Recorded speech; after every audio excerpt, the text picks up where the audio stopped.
him this. He is punctual. Crawford said he was yanking on the doorbell on the dot at 3.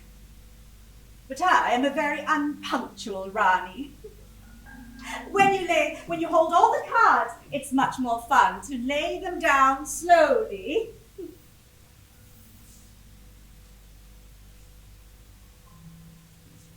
I'm going to go a little native for our little native. Yes, a baju kuro. Very Sarawak. Whenever I wear this, I hear Mama's warning. Do think this through, Gita. Do you really want to leave England and travel across the world to a place no one has heard of? What do you even sound like a pirate? I live in the jungle with the head otters. And marry that Charlie Brooke is so much older than you. And his reputation, dubious. Dubious reputation. Like catnip to this little kitty. Mama hadn't finished. And I know Charlie calls himself a Rajah. How can an Englishman be a Rajah, huh? What is a Rajah's ranking? Below a duke, above an earl? I replied with teenage confidence. What does it matter, Mama? Charlie owns a country. And when we get married, I'll own it too. Imagine that. My very own country at the age of 19. The butler didn't take my coat. That seems odd. Before we could get married, I had to get by his mother. Oh, loathsome old trout. She hated me at first sight. I was too untitled, too young, too newly rich. When our engagement was announced, she hissed at me. Remember this. When you marry Charlie, you'll own nothing but the wedding ring. Fine, I said. For our wedding dinner, I'll come down wearing just that. My wedding ring. Charlie's parents, they boycotted the wedding. Fine by me, I said. 317. She said 3. Suddenly there I was, on the underside of the world. Rani Margaret Brooke, Astana Palace, Kuching capital, country of Sarawak, island of Borneo, Southeast Asia, Asia, world, universe. Little Rani Gita DeWitt, now renamed Rani Margaret by my husband. And staring down the whole damn lot of them. You may now address me as Rani Margaret. Oh, and sweating like a mad Englishwoman in that heat, until I figured it out. I'd arrived in Kuching dressed like a Victorian fortress, all buckles and belts and stays and layers upon layers upon layers of smalls. While the Malay women outside my palace were lithe and lovely, and they weren't sweating. It was a revelation. I decided to dress native, just like my Charles, wherever he was. 3:30. Half an hour. Mama called That's Charles. enough. Mama called Charles dubious. A better word? Absent. Oh, when he was with me in Kuching, he was the model husband. Attentive, very attentive. In some respects, too attentive.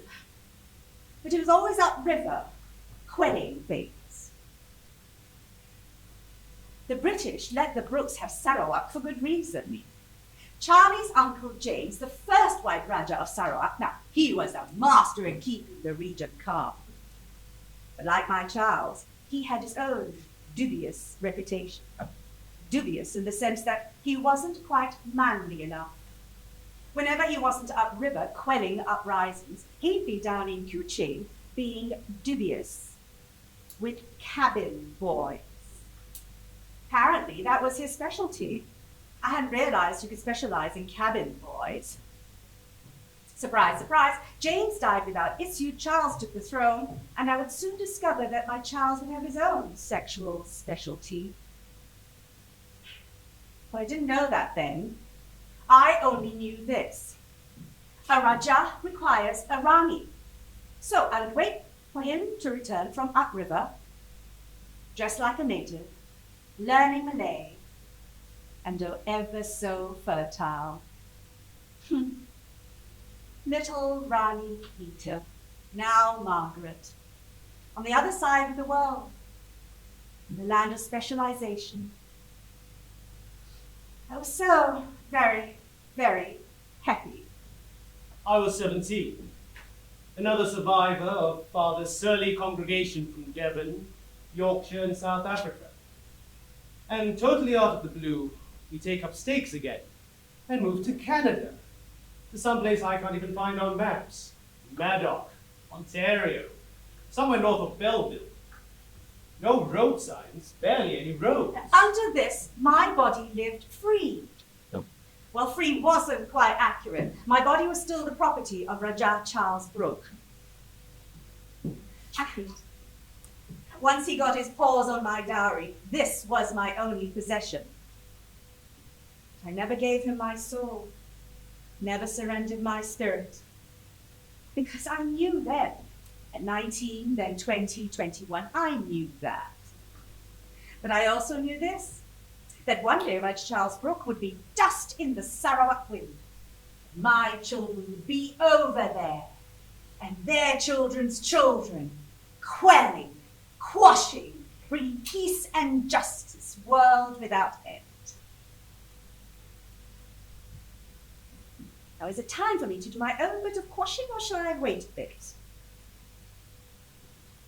Crawford, ring him up in 5 minutes, but wait until I ring the bell. Snow. Father, do we know where we're going? I know exactly where, Esca. We're going to hell, also known as Madoc. Why has the carriage stopped? Oh, I heard the driver says he wanted to see a man about a horse. What fool would be out buying horses in the dead of winter, It's an expression, Father, and it's not winter. It's October. Well, the driver says we might appreciate the view. Father, look! Look, Father, down there! Is that a town? Wait, is that Madoc?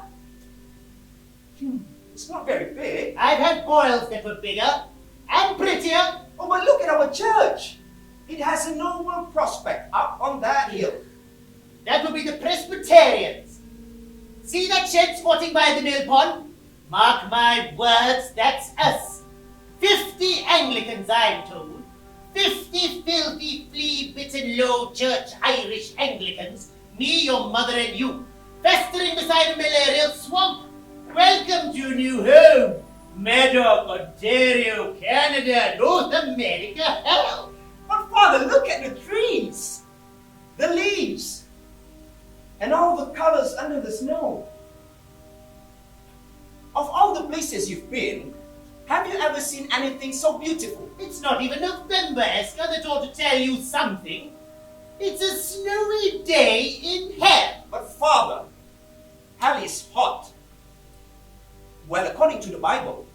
The lucky stiffs who wrote the Bible never knew about Canada. True. 5 English women arrive at my palace, hissing, sweating, slapping butts, and never once do they stop complaining. 5 expats in exile. The worst is the wife of the bishop. On her first arrival at the palace, she presented me with a calendar. You'll be able to tick them days off until it's time for you to leave. They love to hate me. I'm young. I'm becoming fluent in a language they refuse to learn. I wear clothes no decent English woman should wear. So I bait them. I tell them I have nothing on underneath because I love to feel the breeze tickling my thighs. They have no thighs. There is nothing living between their toes and their necks. Their bodies are sweating deserts of desiccated flesh. Charles once said, all English women are inhibited and insipid, and he wouldn't look at one unless they had 40,000 a year. Well, he looked at me all right. Of course, I had the money. The English women are outraged. I make them call me Rum. So, I give them tea, send them off, home, hissing, slapping, sweating, home to tick off their calendars. My royal court, every day. But I'm quite happy. Father and Madoc. Not a happy marriage. When he preached, his rod would break his mind. God made you Irish Anglicans so we could feel the lash of hell's icy tongue. And I've been afflicted with 6 puking parishes of you. I, William Daykin, the first parish priest to Rajah James Brooke, the first Rajah of Sarawak. I, who was his confidant. I, who lived in Devon. Oh, lovely Devon, lovely England, where there are no mosquitoes, no black flies, no you. And don't think I can't read your minds. You squint at me with your piggy eyes. Your ears ache when I ring bells. Your snout curls at my incense. The slightest hint of Latin drives you mad. Candles? Oh no, can't afford that. You sit there on your cheap bony ass as if it doesn't even occur to you to put more than a penny onto the plate. I can't live on pennies. Not with a sickly wife and a healthy young lad eating like a horse. I am your shepherd. Yet you loathe me. Well, here's news. I loathe you more. My son, Esca, will be taking services next week. I'm going to be ill.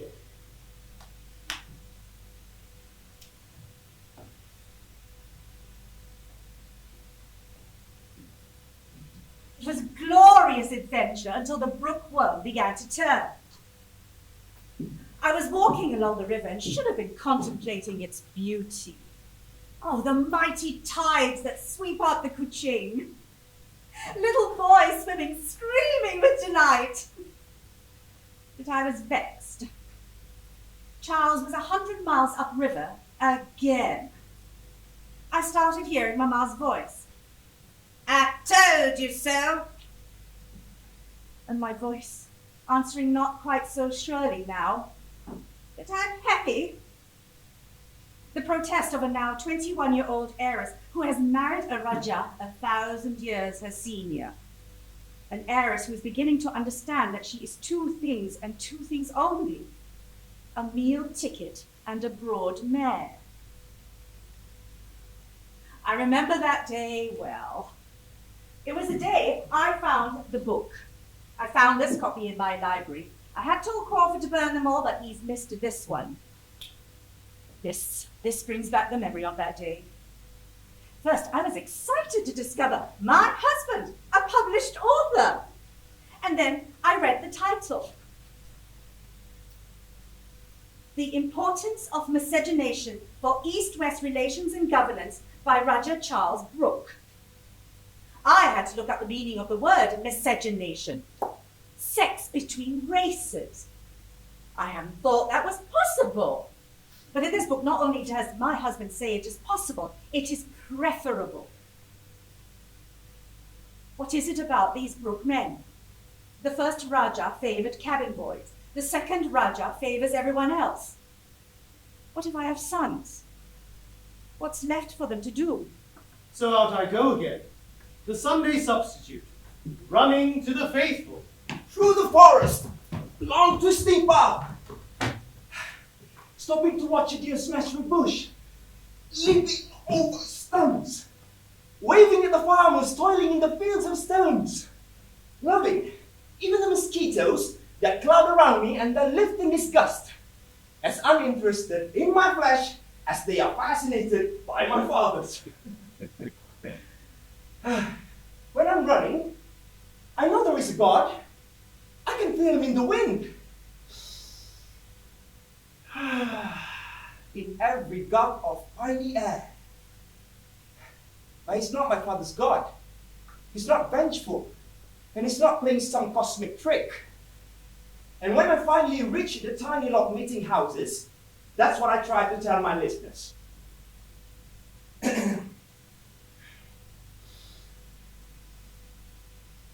No matter how hard your life is here, you are in his presence.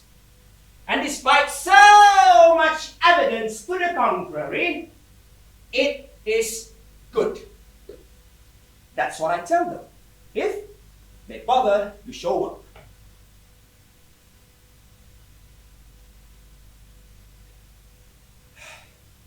Where is everyone?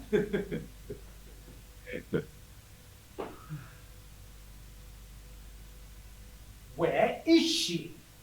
If she thinks I'm just going to get up and leave. I've come too far for this.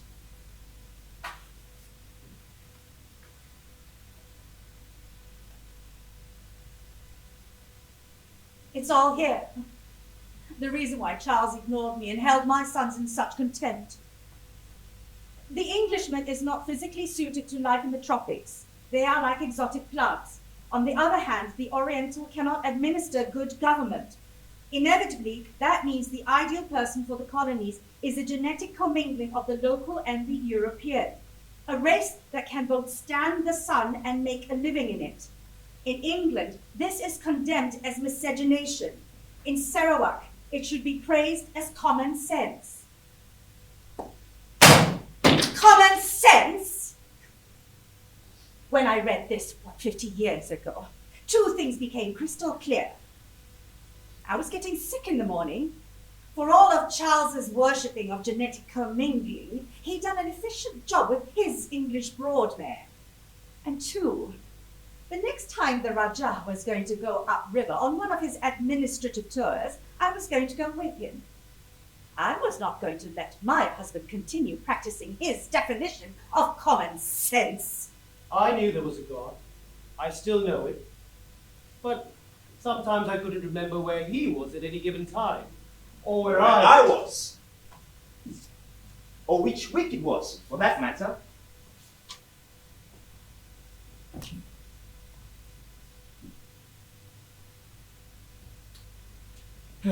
I'll never forget the sight of that old farmer lumbering out of the bush towards me.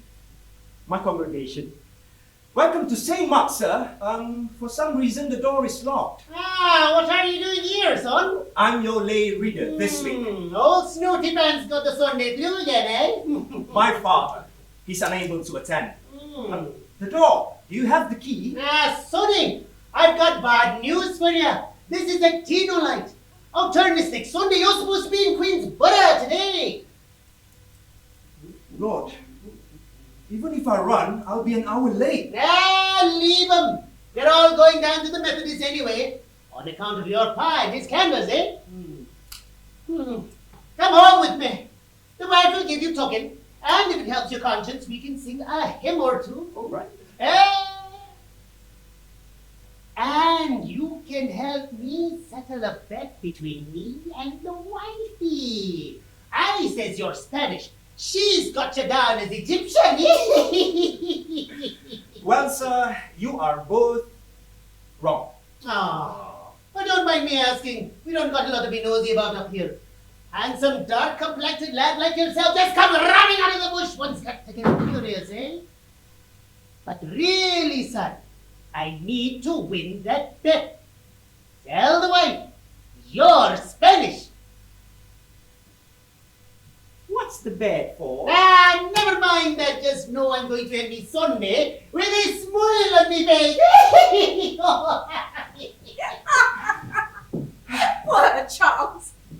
I accompanied him down to the government dock in Kuching, and when his back was turned, I jumped into the canoe, refused to get out. I said to him in my best Rani voice, "When the Rajah goes upriver, his Rani should be by his side." Oh, he blustered. He went purple and stayed purple. I began to wonder if just sitting beside him was miscegenating. He didn't speak to me for the whole trip. After 6 hours, we docked at the first government station. I jumped out of the canoe, ran up the path to the house. It was dark inside. It took me a moment to get my eyes back. When they adjusted, I saw her sitting on his bed, waiting for her Rajah. "Get out, you little slut!" Now, a Rani should never say words like that, but I was young and still learning. She flew away like a sparrow, and I took her place on the bed. Lane Clay. Now, I know what Charles has written about the races, but he's wrong on at least one account. There is no species more highly evolved for success than an English woman fighting for her title. Fighting for my Rajah? And that creature in the hall? He can wait too. Trouble is like a river, and in Sarawak, it trickles down from the mountain and then flows through the jungle and creeps to the sea, and with every mile it gets murkier. I found trouble that day all right upriver, and soon enough trouble found me downstream in the capital of Kuching. The Malay women, they have their own court, which always fascinated me. It was full of intrigue and gossip and food and children. I began noticing one little boy in particular. He looked familiar. Penny began its slow drop. When I got home that Sunday, Father called me into his study. Well, it's actually a cubicle under the stairs, but we pretend. Like we pretend that he gets sick and can't take services. Or we pretend that my mother is not really ill. I received a letter from the diocese. But to my astonishment, he was only smiling. A scholarship has been approved. You can leave the Spettic Swamp and go to Trinity College at Port Hill. Your mother's idea. She heard about scholarships for sons of clergy. Strange mother, wanting to let go of her only son. Sign here. Father, the document says I'm 16. I deducted 3 years. 19 is too old for Trinity, but you can pass for 16. Now, just keep your mouth shut and you'll get an education. Father, you've given me a middle name. Just sign the form, Esca. Father, you've written me down as Esca Brooke-Daykin. Why? Father, Esca Brooke-Daykin! The Brooke is from the first Rajah of Sarawak, James Brooke. He was very kind to your mother and me. Our lives went downhill ever since he died. Just sign the form, Esca. The Brooke name will help you at Trinity. And then Father was briefly something rare. Kind. You have to remember that he was a deeply unhappy man. Kindness has no place in his world. It's an undiscovered continent. I was so startled by what he said next, and I still remember it, word for word. My son, you don't look like other boys, and trust me, I know what other boys are like. Believe it or not, I was a boy once too. I wasn't always a defeated fool living in exile amongst Irish savages. Esca, if you don't look like other boys, things don't go well. I never acted or spoke like other boys when I was growing up, but that started my slide. But And in Group 2, your name will buy you credit. The world has slammed its doors on me, your mother, on us. But every time one opened, it was because of the Brooke connection. Father, who brought me to you and Mother all those years ago in Devon? Why are you asking this question now? Totally out of the blue when we're busy finding Because I think I know! Then for the love of God, Esca, if you know the answer, don't ask the question!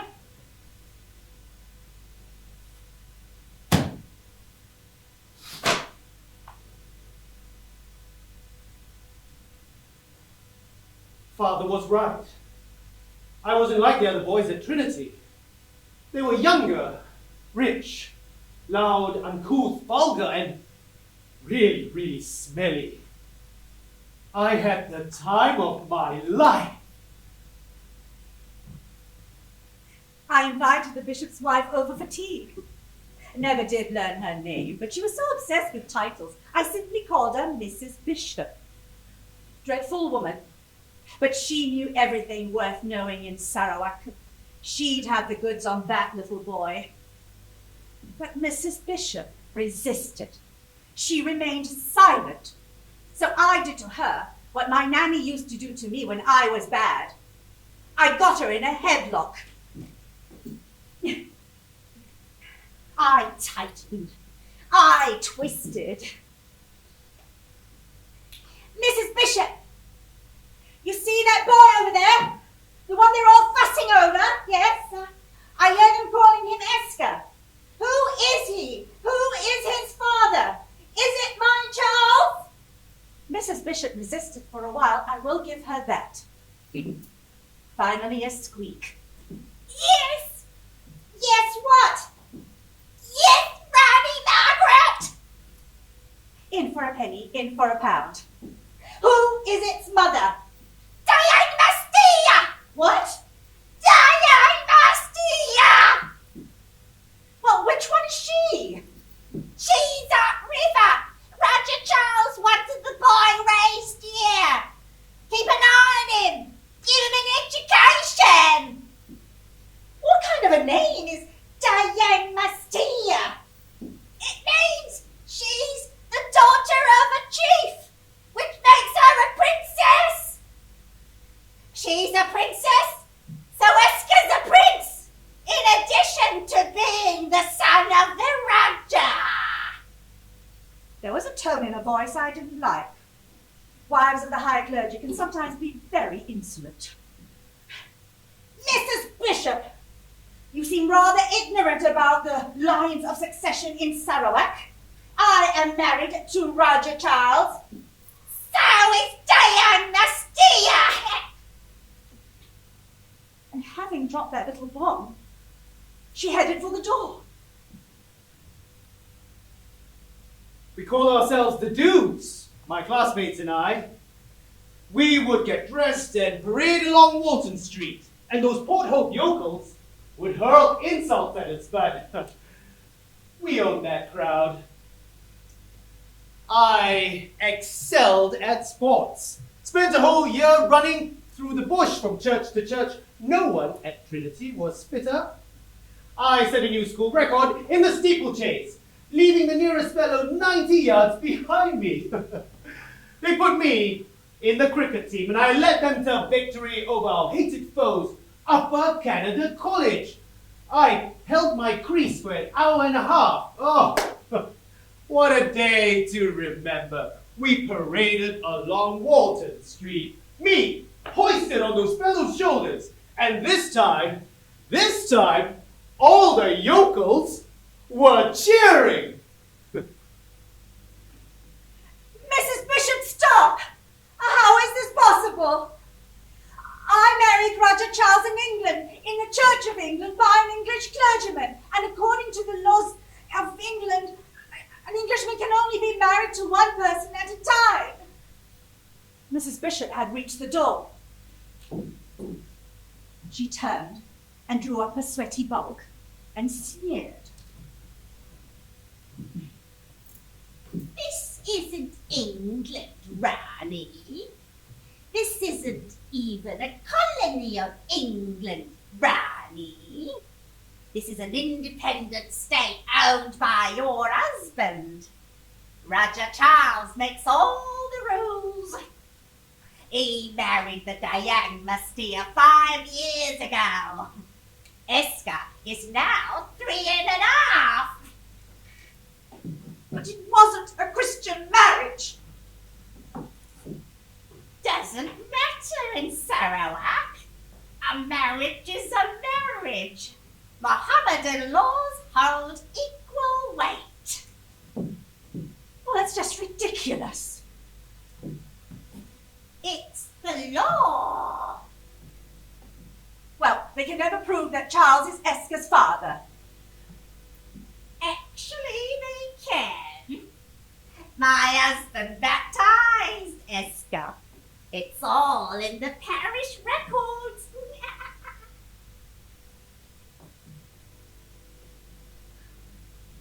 And with that, she escaped.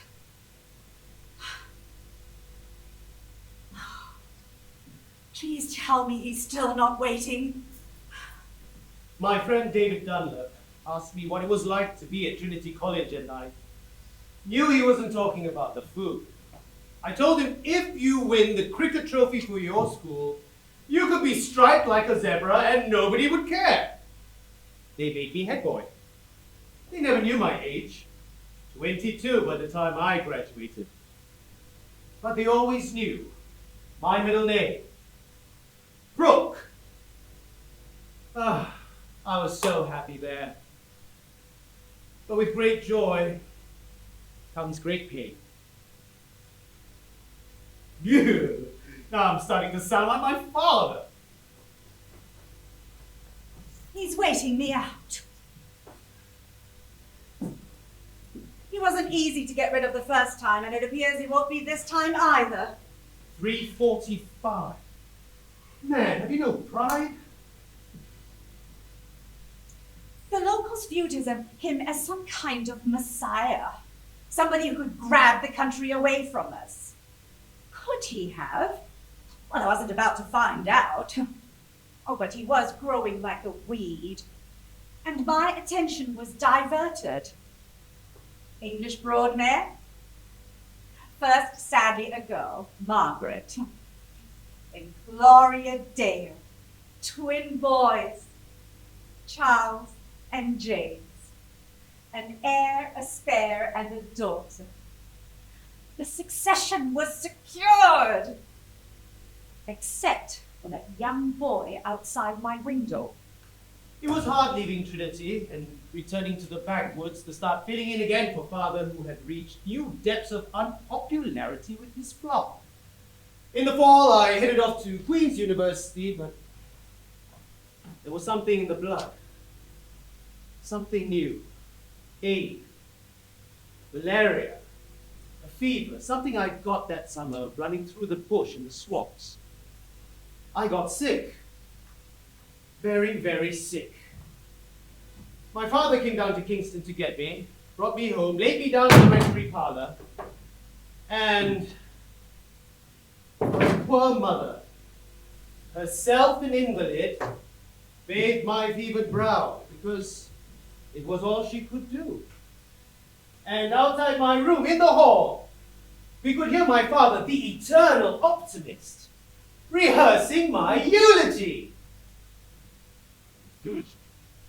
What to do about that boy? I was stymied. Until all of a sudden, Lady Fate dealt me 2 cards from the very top of the deck. First, my dear, dear, dear disapproving mamma in England did something unbelievably generous. She died and left me everything. And everything was unlocked. Then my dubious husband Charles went to the Sarawak cupboard and discovered it was bare. Now this is the kind of arithmetic I like. 3 children, 2 boys, 1 Rani, rich as creases. One bankrupt Rajah. 3, 2, 1 chance to put it all right. I managed to confound my father's expectations and not die. But those lost weeks of fever were punctuated by a recurring dream. No, not a dream. A memory of a man carrying me in his arms into a house. Through rain so cold, something I've never experienced, of a man carrying me in his arms into a house saying, "His name is Esca. You will not change it. He is Esca." And is this part true? Looking up at him as he laid me down onto a bed. Were those tears in his eyes? Or was it something I've just spent my life secretly wishing? How he bellowed with rage. But he knew I had him. Charles, you married me for my dowry. I married you for excitement, fair trade. But now we have Charles and James and Margaret. The equation has changed. You need my money. Oh, don't try and deny it. You told the bishop you're bankrupt, and he told his wife, and that pathetic creature can't keep anything secret. Now I have Mama's money. To get it, you're going to have to give me something. You won't like it, but you do it. Right before she died, my mother told me that memory was true. She wasn't going to go without letting me know. And as it turned out, those were nearly the last words that she said. She told me it was November, Devon, raining, cold. A cable had come in from Brother Charles, saying that he'd arrived in London, and that he was bringing me down that day right to the vicarage. That day, my mother told me that she understood the ache of eternity. She waited and waited, wondering if her dream of having a child would come true. My father never wanted any children. He said that she was too weak to bear one, but that was his argument. And now, suddenly, he's agreeing to take on another man's? Finally, there was a knock on the door. My mother got up, and she ran to it. My father held her back. Be dignified. The door kicked open, and Rajah Charles pushed into the parlor, to the fire, and laid me down in front of it. He issued his command. "His name is Esca." He turned and bolted from the room. She said, I looked up at her and smiled. Survivors know when to smile. Look out the window, Charles. Look at the women fussing over that boy. Oh, you know which boy I mean. I've watched you watching him. And I know what you've written. In this, you write that there must be an Oriental super race, and you're vain enough to think that you can start it with him. Esca. Well, of course I know his name. Esca Isaac, son of Abraham, son of his first wife Sarah, or in this case, the Diane Mestia. See, you're not as smart as you think you are, Charles. Now, I may not have your knowledge of Sarawak politics, but I know this much. Esca can never be Rajah. No. He's Malay, a Muslim. The Chinese and the Dutch won't stand for it. And in 1,000,000 years, do you think that the English will actually allow it? Nor will I allow that child to take that one thing that you can give me, that one tangible thing. Titles for my children. Esca goes or I go. Home with the children, and we won't return. You won't get my money. You lose all this. End of the Brooks, end of the White Rajas of Sarawak. Are you suggesting I have my own son murdered? Now, I may be many things, but I am not a murderer. That horror waiting in my hall is proof of my foolish and merciful heart. Right before she died, I wanted to ask my mother about the woman who gave birth to me. But I couldn't ask her that. My mother, who had loved me and cared for me and nursed me and arranged for me to leave her so that I could get a schooling. Now she was slipping away. And I couldn't ask her that. Later, my father told me that Dayang Mastia died, giving birth to me. Charles, I'm not a murderer. I'm a humane woman with a solution. We'll take a trip to England. One happy regal family. You, me, and our 3 babies. Going back to Mother England to see what's happened over the past 5 years. And on another part of the ship, Esca. When we get to England, we'll place him in a nice home. Perhaps somewhere in Devon near the Brooke estate, where we can keep an eye on him. Perhaps with that Reverend Daykin, the one who keeps writing to you asking for money. Reverend Daykin's a loyal man, or at least he will be once he gets a regular allowance from us. And once we've deposited Esca, we'll visit the bank and withdraw my inheritance. Father once again began bouncing from unhappy parish to parish, taking me with him as a kind of assistant. But it was not a life for which I felt called. We get washed up, way up the Ottawa River in a bleak town called Matua, right at the end of the trail. Except, it was here where I would make a friend who would change my life. We left Sarawak and sailed for England. Charles and I and our 3 babies. And on another deck, him. He who sits in my hall. He who wants everything I have.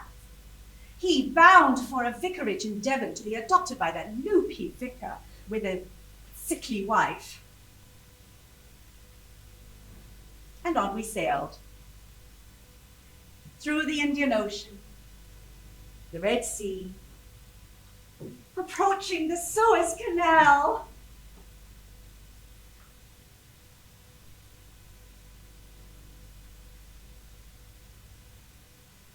Who could have known that the water we were drinking was not clean?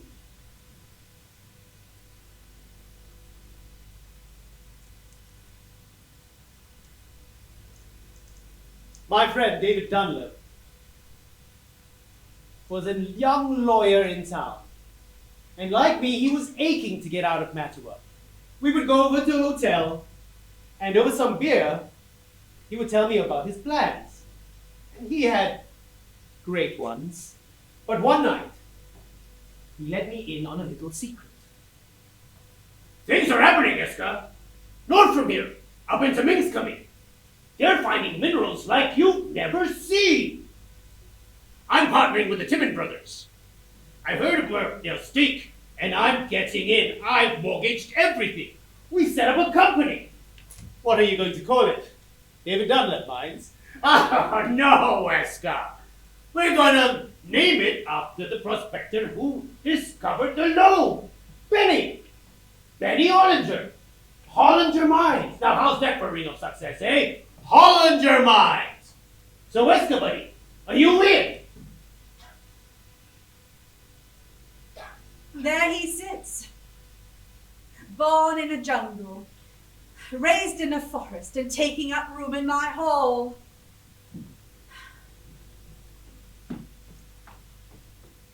Ah, he's well turned out, I'll grant him that. He's prospered in the backwoods, but yet he wants more. Oh, that Daykin man has taught him well.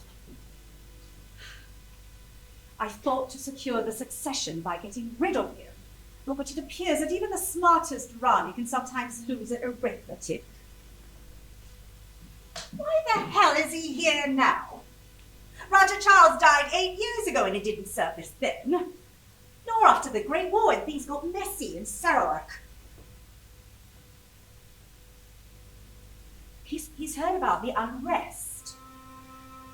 He's heard about the independence thing. He's heard that my son Viner is hardly ever there and he sees an opening. He thinks I'm old and weak. Huh.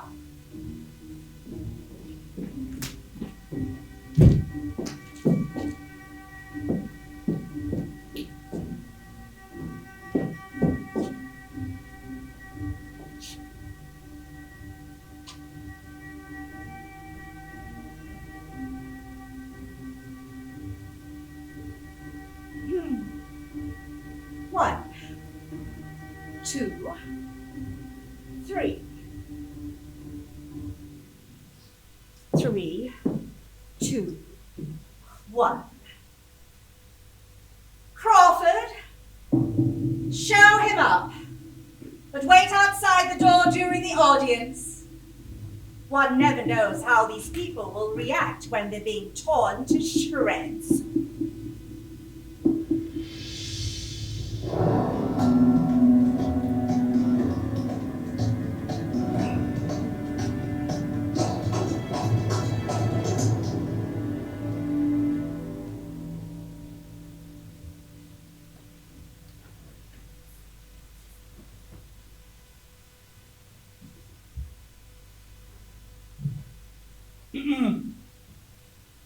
I'm afraid I've kept you waiting.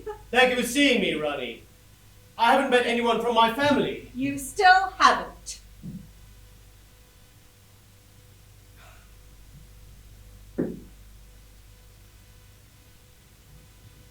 I appreciate your taking the time for me. You say in your letter this is your first trip to England? Yes, since emigrating to Canada. It's so fortunate we could find time to meet. I'm so often abroad. I spent much of the winter in Tuscany. Oh, and Sarawak, of course.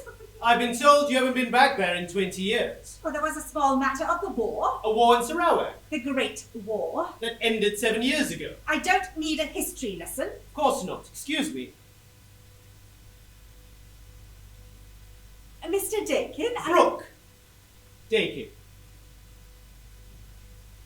Perhaps we should start again. This is your first trip to England. Back to England. I used to live here as a child. I meant since emigrating.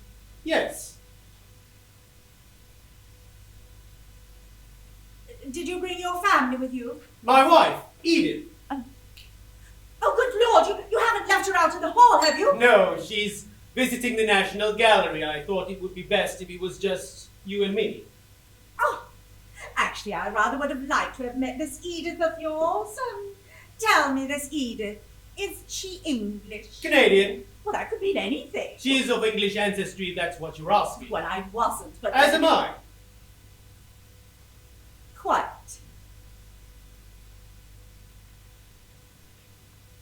And do you have children? 3 girls. Gwendolyn, Kathleen, and Grace. Oh, lovely names. 1 boy, Cyril. Well, I have 3 boys. Viner, Bertram, Harry. I know my brother's names.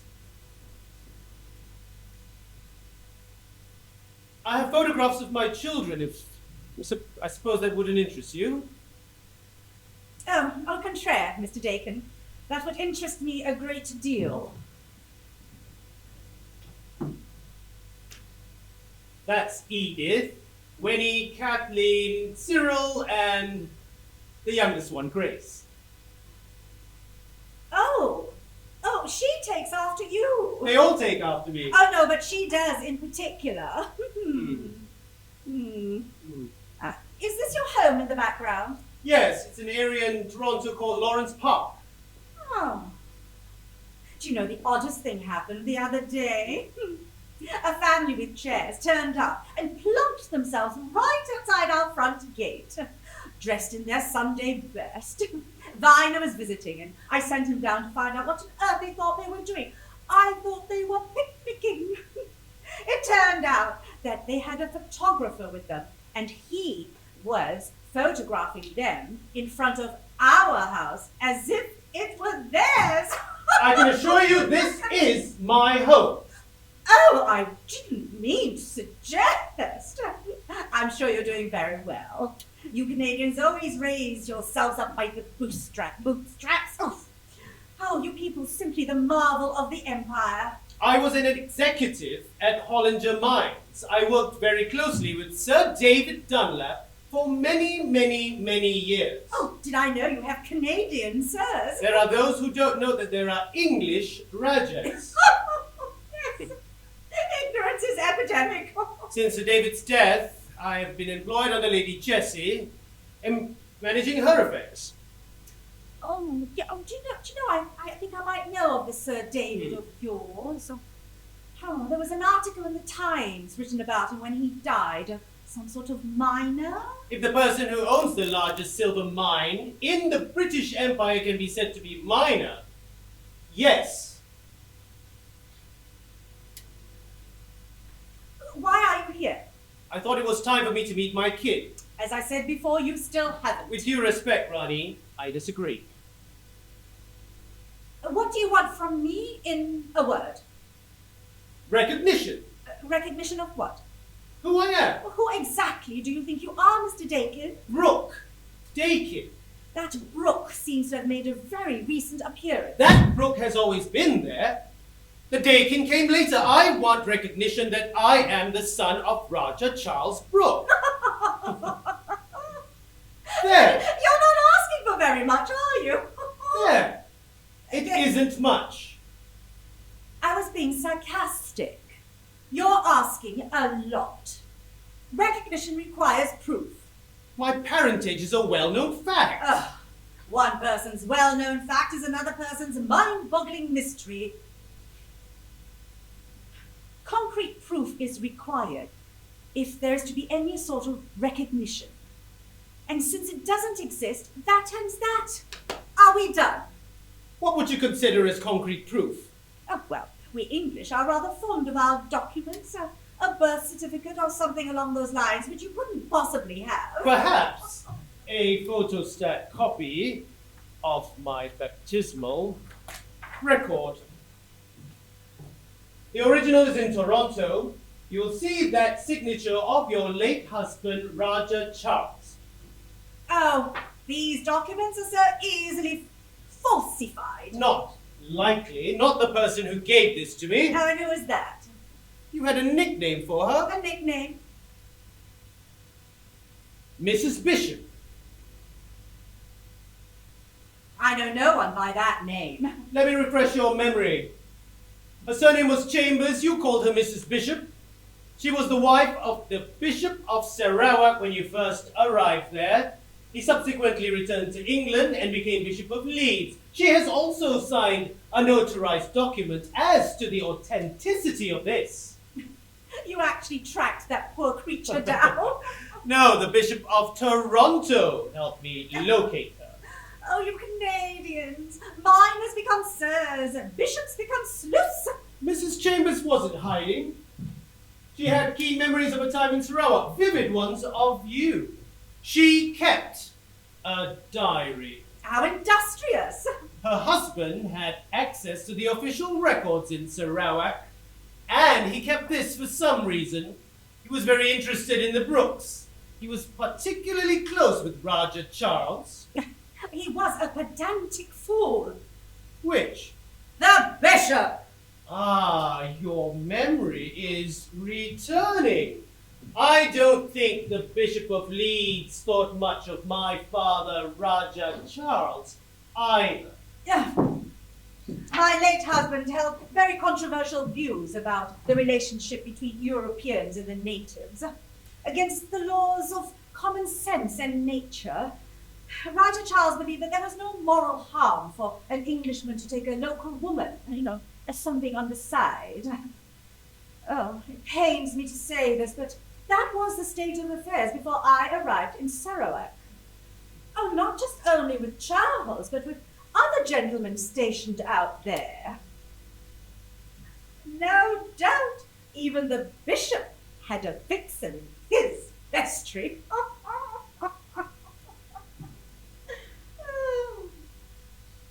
After I arrived in Sarawak, Charles never once again strayed from the bonds of our marriage, and I cannot vouch for any dalliances that happened prior to my arrival. His relationship with my mother was not a dalliance. Oh, prickly. Do you know, I seem to recall this Mrs. Bishop of yours. She was a ninny. A young ninny then, no doubt an old ninny now. What did you say her surname was again? Chambers. Chambers. And you say she got as far as Leeds? You didn't bother to learn her name. Never felt it worth the while. Well, according to her, my father, Rajah Charles, was married to a woman of noble lineage, Dayang Mastia. Married, I think not. Dayang means princess. I know what a Dayang is. Everyone's a Dayang in Sarawak. You can't walk down the street without tripping over a Dayang. And let me tell you this, people there don't marry. They were married, according to Sarawak customs. Your husband, my late father, was enlightened enough to give Mohammedan and Muslim law equal weight, as well as English common law, and in the city, there was a clerk who made records. Oh, goodness, more paper. This proves that my father and Dayang Mastia were married in a Mohammedan ceremony. That's a copy. It would never hold up. The original is in Sarawak. I wrote to the city clerk in Kuching, and he was thrilled to speak with me. In fact, this particular notarized document is being kept in a safe there. It is being viewed as having great national and historical importance.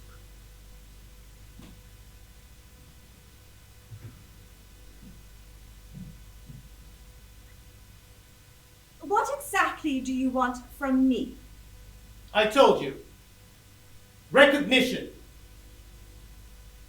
So hypothetically, what would that entail? A simple statement in writing from you or Raja Viner that I am the eldest son of Raja Charles Brooke. In writing? Well, you seem so skeptical of everything else. Shall we start again, Rani? I'd much rather end it. I have no desire to be Raja. I'm happy in Canada. I have a wife and children I love, a job I enjoy. I have a house in South Kingston where I fish and canoe. I am the warden at my church. My garden in Lawrence Park wins prizes. I am developing a hybrid rose. Goodness. I'm trying to marry an English variety, a Sarah Van Fleet, with a native one, a modern Van Blush. I'm hoping to develop something of a hardier species. Sound familiar? I am not a florist. But I don't understand. If life is so peachy in Canada, why are you here? A person wants to be recognized for who he is, and I think you can understand that. When you first arrived in Sarawak, Mrs. Chambers said you insisted on being called Rani.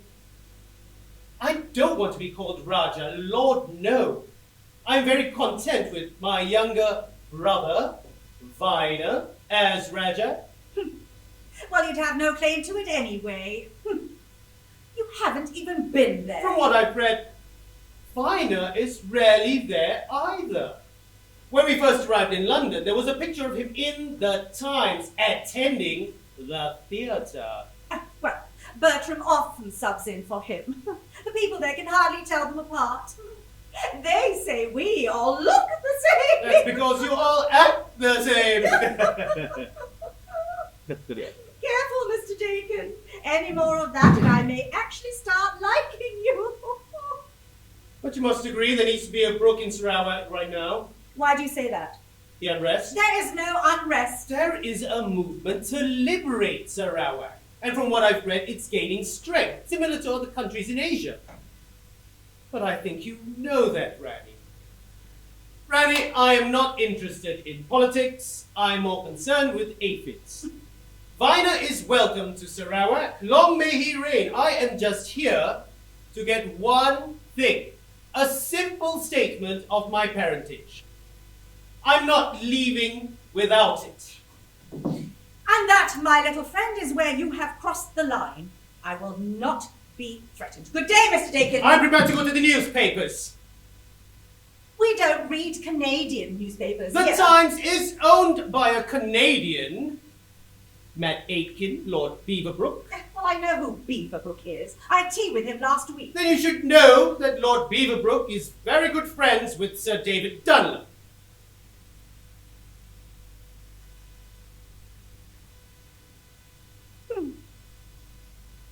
Aren't you the one for title? Sir this, Lord that.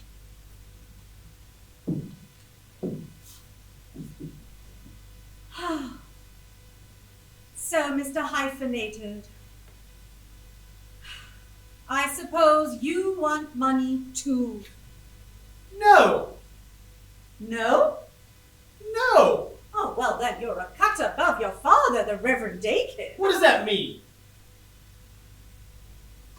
I will see what I can do to have your allowance reinstated from the Sarawak Treasury. Reinstated? What allowance? Your allowance. Allowance. Good God, man, are we playing catch and response? Yes, your allowance, the stipend you've been receiving. I know nothing of a stipend. How could you not know? A quarterly allowance was sent to the Reverend Daykin for every quarter, for many, many, many years. I should know. I am the Sarawak Treasury. Allowance? Good God, man, you say that one more time, I'll throw the vase at you. For how long? Well, I don't have the records here. The checks were issued from Sarawak. Payment began in the early 1870s and were maintained until at least the turn of the century, probably beyond. I never received a penny. Well, the checks were issued to Reverend Daykin. I just presumed that he deposited in your name in some sort of trust. He never mentioned it. Oh, how odd. It's not necessary to impugn my adoptive father's character. I'm not au contraire. Mr. Daykin was an honourable man. He kept his part of the bargain. What bargain? Oh, there you go again, repeating my words. What bargain?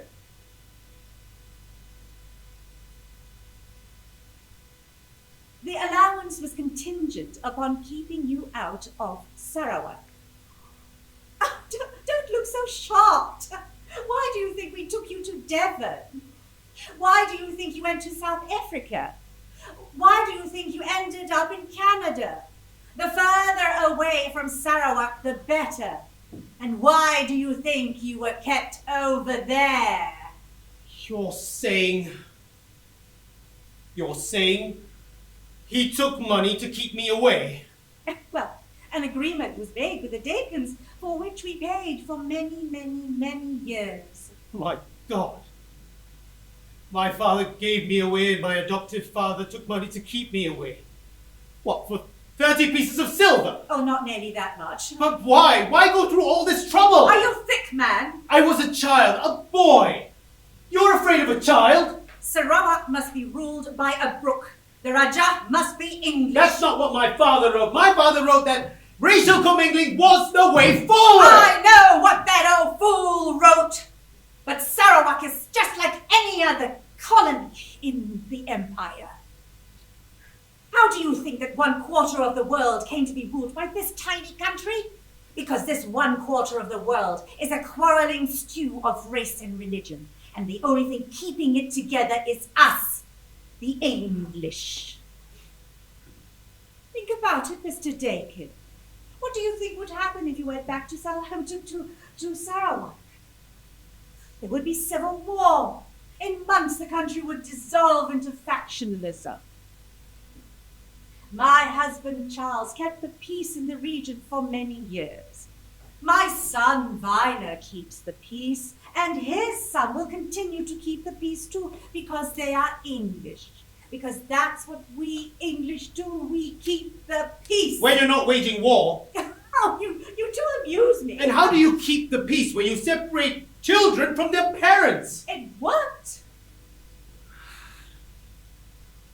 Why Won't you believe me? I don't want to go back. I am happy in Canada. Well, that's a good thing, because you'd never survive a trip to Sarawak. Are you threatening me? I'm only stating reality. Well, it sounds like a threat to me. Oh, for the upteenth time, why are you here? For the upteenth time, I told you. All right. You say recognition. Yet you have been at great pains to tell me how perfect your life is in Canada. Sir this, lady that, your roses, your garden, la-di-da-di-da. You protest too much. A perfect life is its own reward. A perfect life requires no recognition. Or perhaps I'm missing something, or perhaps you're not being honest with me. Ah, I think I understand. A simple statement of my parentage. It's for them, isn't it? They have a good life. Mr. Daykin, I have been honest with you, and foolish woman that I am, I find myself on the verge of issuing you with some kind of statement out of my English sense of fair play. You say you want recognition not for the throne, not even for money. I smell the foundation of an agreement. But I would appreciate honesty in return. Yes. It's for them. Of course it's for them. Especially Grace. The one who looks like you. They are 1/4 Malay. And you know very well what that means, that 1/4 is enough for them to suffer 1,000 slights. Grace, the one that you quickly identified as bearing the most resemblance to me, looks more Malay than I do.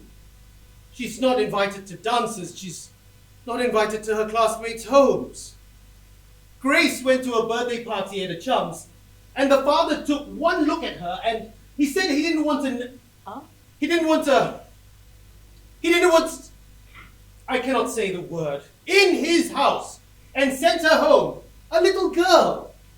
Grace, who is kind and sensitive and polite, but it's not enough, because she is different. Are you saying this for her or for yourself? I don't care about me. I've been given a pass because of my Brooke parentage, because of my connections with Sir and Lady Dunlop, because of my school connections. The people in Toronto cultivate me. I am an exotic, the brightest rose in their garden. I understand that, and that was enough to level the fields for me, but go one generation further, turn my heart into 1/4, and that level tilts again. The novelty wears off. The hurting begins. I will do anything to safeguard my children. So yes, it is important. It is worth it to come here, to cross the ocean, to press my claim of recognition of my father, of his marriage to my mother, so I can give my children just a little bit more protection. Oh, why do I bother? You could never understand the pain. Never make assumptions. Yes, I can see that you're living in such utter pain. You think all this is a shield? And you're saying it isn't. Oh, you irritate And me. why's that? It's your smugness. I hope you are not typical of your countrymen.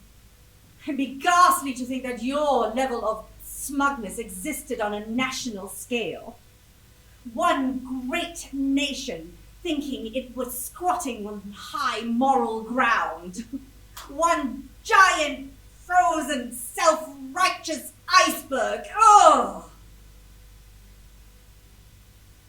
I'm going to tell you a little story, and then you can leave.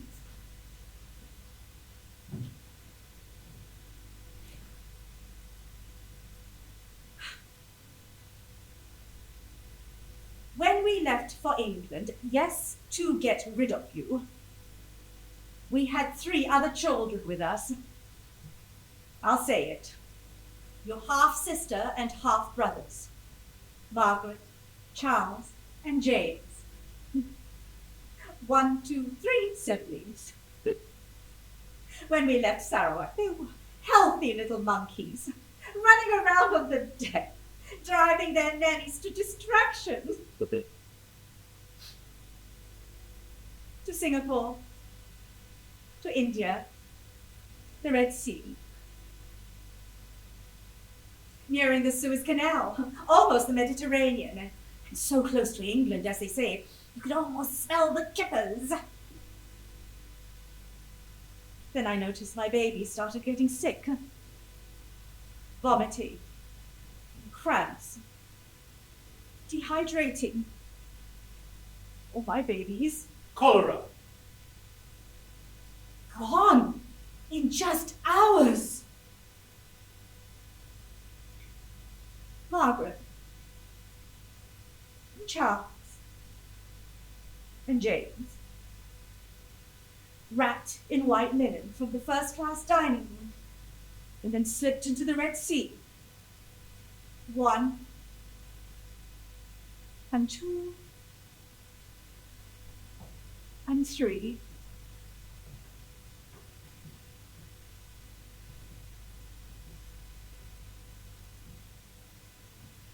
You were there too, on a different deck.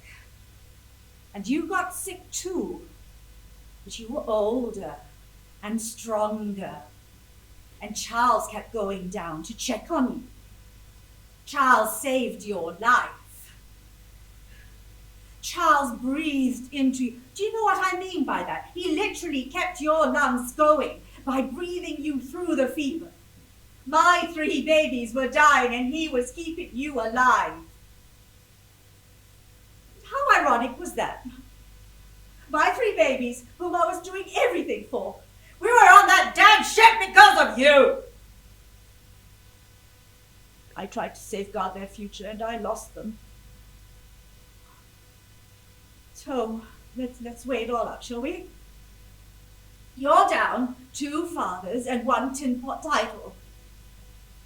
I lost my 3 babies. You say I don't understand pain. There was no mention of this in your memoirs. I'm English. I don't wallow. And one more thing. Before we got to England, Charles had got me pregnant with Vina.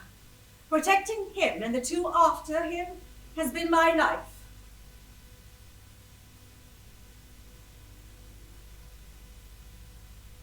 I will have your allowance reinstated from the Sarawak Treasury. I don't really care about the money. An agreement was made with the Daykins, and you have been clear in your intent to honor that agreement. Oh, I'll issue you with a statement of your paternity. Thank you. Oh, good Lord, is there anything else? My mother, Diane Mustia. I know nothing about your... What happened to her? She died giving birth to you. Mrs. Chambers said that she met her, tending to me in the native compound. Mrs. Bishop has figured a little too largely in this conversation. I am telling you, your mother died in childbirth. Now, you may be able to posit an argument that Charles and your mother were married after a fashion, but that was long before I arrived on the scene. According to Mrs. Chambers, Diane Mustia was very much alive and part of the Malay court long after you married the Rajah. You are overstepping. Charles was many things, but he was not a bigamist.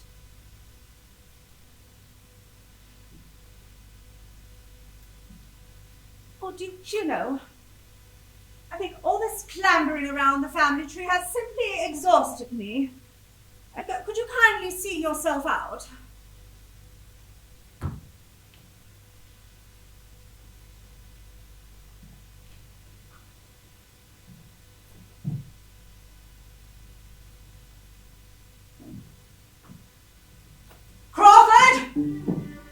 Crawford, I know you're behind that door. Get Beaverbrook on the telephone. Time to call in a few favors. Crawford, track down that Mrs. Bishop. She goes by the name of Chambers, somewhere up in Leeds. I'll invite her down to London for tea, for old time's sake. I'll remind her how the Diane Mastia died. Refresh her memory. Refresh it. I'm going to obliterate it. Oh, there goes my little Canadian Rajah. I'm not done with you yet.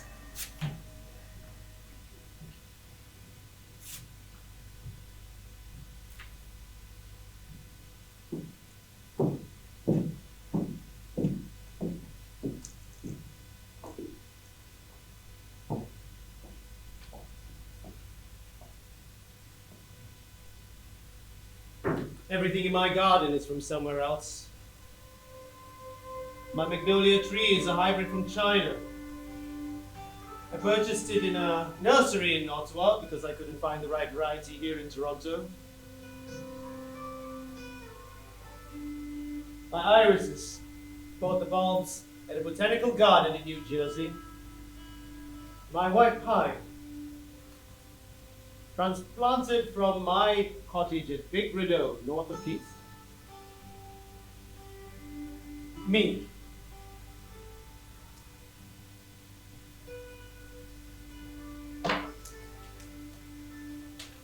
This game today is from Sarawak. I don't like the looks of this. It's addressed to Edith. And that's just plain odd.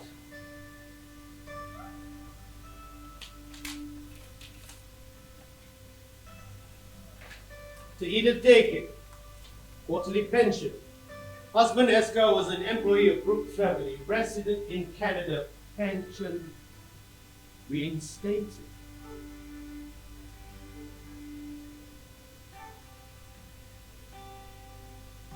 Employee, pension,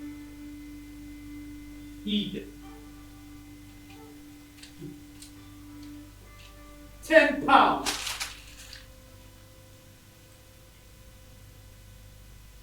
According to this, I magically appeared out of the backwoods of Ontario. The bastards!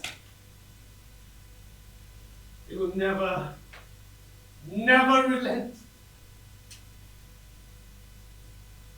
I will never see justice.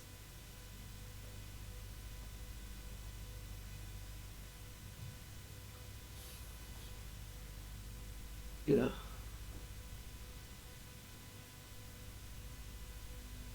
I will never see this. My youngest daughter, Grace, all grown up now, walking out of the Malaysian consulate in Ottawa, waving a visa. It took her till 1981 to get it, 28 long years after I died. Grace having to fly to Sarawak, 5 flights to get there, from Ottawa to Montreal, to London, to Dubai, to Kuala Lumpur, to Kuching. Getting off the plane, walking down the steps, another exhausted tourist in steamy Sarawak. Grace startled, looking up at the little crowd waiting for her, suddenly realizing she's going to have to make a speech. That just getting off the plane was turning a little page in history. It was very much alive for the people there.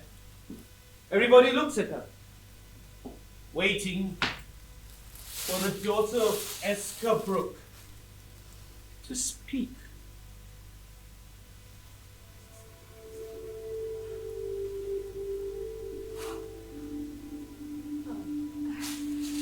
Imagine 30 hours ago I was wading through snowdrifts in Canada, and now here I am, hot as get out. Oh, I should be wearing one of those lovely dresses. Wait, I know the name, don't tell me. Curl. I did my homework.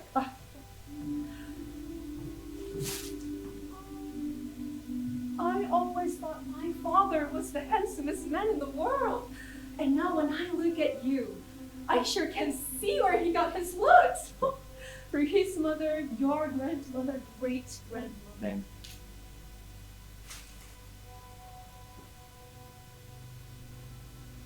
I'm sorry Daddy was never allowed to come back. He never even knew he had relatives here.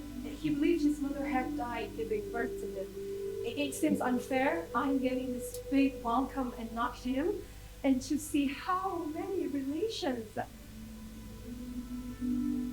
Anyway, never mind. I'm here, finally. I feel like a sweaty giant standing among you, but a happy one.